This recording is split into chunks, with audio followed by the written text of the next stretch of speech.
Hello guys, today I'm going to tell you about that Sidekick token. Now before we start the video, let's share my legal disclaimer. This video is only for education purpose. Do your own research for the investing. According to the white paper, Sidekick is a Web3 live stream platform that merges real-time content with blockchain-based interaction and rewards, creating a model it calls LiveFi.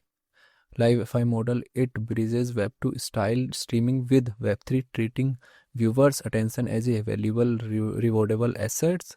Multi-chain foundation. The K token operates across multiple blockchains, including Ethereum ERC20, Binance Smart Chain BEP20, and Solana for board accessibility.